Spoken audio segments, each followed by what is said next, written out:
Hello hi नमस्कार family motivation को आपण मानक स्वागत करुछु मु रंजित जोस्ना आज आपण मानक गोटे कहबू मोटिवेट करेबू कोथि ना मधुस्मिता का विषय कहया मधुस्मिता कहीं आत्महत्या कले कर कारण कौन तुम मत कौन स्वामी आउ जन सहित चैटिंग कले बोली आत्महत्या कले सेटा कारण नुह जड़े जदि पुओ पिलाटे जदि क्या सहित करदेला चैटिंग टे करदेला कि व्हाट्सएप रे कथा हो गला सेटा आत्महत्या कर कारण नुह जे आत्महत्या कला परे से तो चली गले दुनिया ए दुनिया रही कि स्वामी ना गले जेल गले किसी दिन पर पुणी फेरी आसवे पुणी से क्या मैरेज करके रही सेटा ये नाला सेटा कारण नाला ये चैटिंग फाटिंग कर माने आत्महत्या करवाटा ठीक नुह समाज को आम यह कहवा कि ये घटना जो मैंने आउंट आपण मैंने कौन करुँच ना आत्महत्या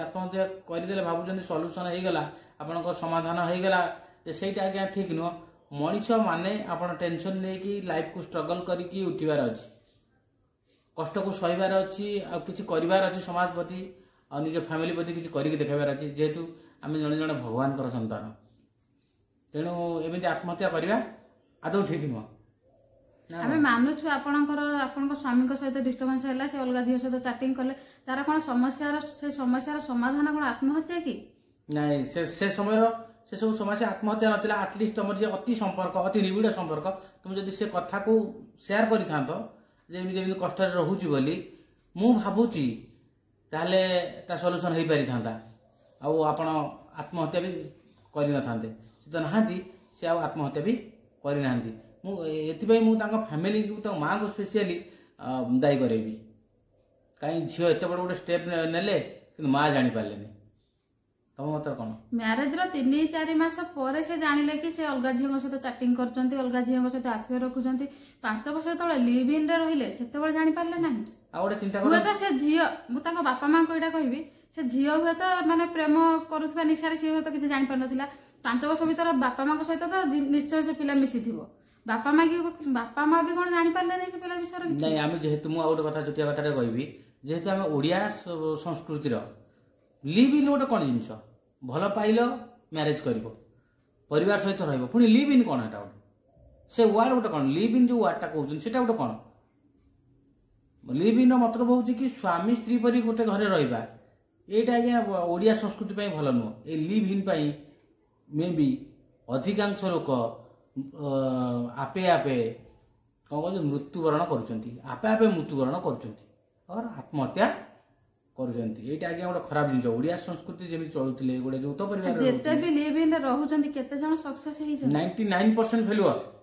आ 1% सक्सेसफुल आ जो जन को सक्सेसफुल हेतिबो बहुत कष्ट हेतिबो आ से केमिति हेतिबो ना ता फैमिली सहित मिसिक रहउतबो जो प्रॉब्लम ता होतो पुओ बहु मैरेज पर तांका परिवार सहित यौथ परिवार रे रहबे परिवार भीतर रहिले कोन होबो ना जदी दि जण भीतर किछि डिस्टर्बेंस हैला कि किछि असुविधा हैला ताहाले परिवार जो बड़ लोक मान थांती से माने थांती ताको समाधान करबा पई गोटे सांठना एबे आजि काली कोन होछि ना मैरेज पर हम सेपरेट रहिबा पई चाहुचंती जोटा कि आज माने मधुमितांकर मृत्युर कारण सेटा 100% सेटा गोटे कारण यदि परिवार भीतर रहि थांते हुए तो ताको किए ना किए ताको बुझेई पारि थांते किए ना किए बुझे था प्रोब्लेम टाक भी जानी पारे चाली चलन रीति गीति कथबार्ता सब से कौन करती आग काल कौन करता ना यौथ परिवार रोते शाशु ता हिसाब से सांठना दब शशुर ता हिसाब से चलेब दियर नन तो समस्त मिसिक रोते कारण टिके टिके दुख जब समस्त सामने बांटी निए ना जड़े तेना आप मन सहित दुख भी हाका एडे बड़ गोटे स्टेप जड़े उठेब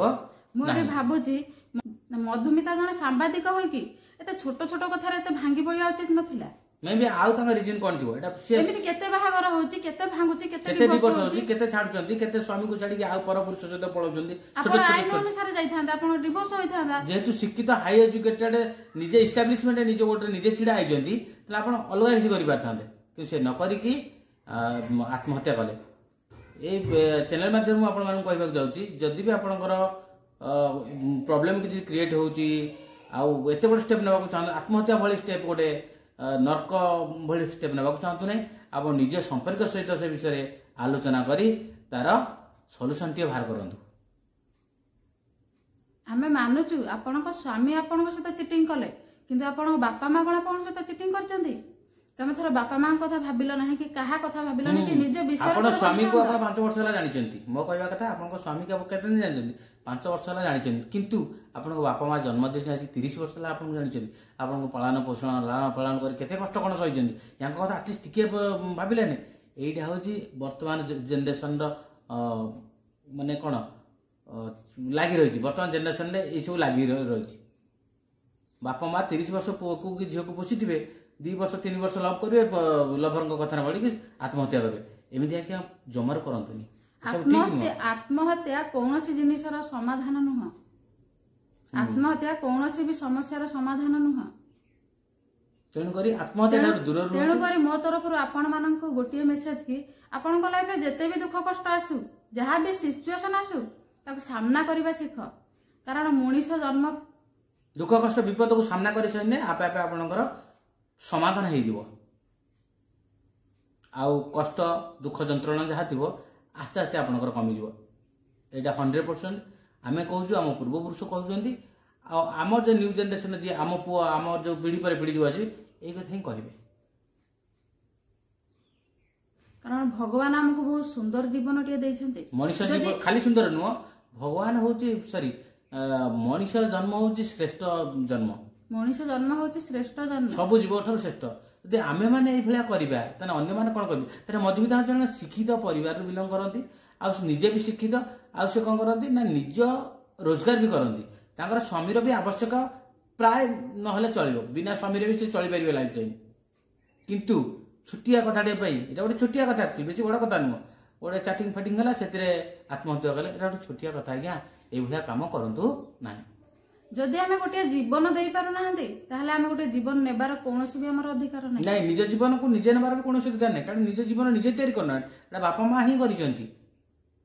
ନିଜ ଜୀବନ ଉପରେ ନିଜେ ଆତ୍ମହତ୍ୟା କରିବା କୌଣସି ଅଧିକାର ନାହିଁ। ଆଜ୍ଞା ଜନ୍ମ ହେଲେ ଛୋଟରୁ ବଡ଼ ପର୍ଯ୍ୟନ୍ତ ଲାଳନ ପାଳନ ଆରମ୍ଭ କରି ସବୁ କଥା କରିପାରିଲେ ଆପଣ କେତେ ଦୁଃଖ କଷ୍ଟ କଥା ଏତେ ବଡ଼ ଆପଣଙ୍କୁ କରିବେ। ଆପଣ ସେଇ ମା ବାପା କଥା ତ ଟିକେ ଭାବନ୍ତୁ, ସେଇ ପରିବାର କଥା ତ ଟିକେ ଭାବନ୍ତୁ, ଆଉ ସେଇ ଭାଇ ଭଉଣୀ କଥା ତ ଟିକେ ଭାବନ୍ତୁ ଏତେ ବଡ଼ ଷ୍ଟେପ୍ ନେବା ପୂର୍ବରୁ।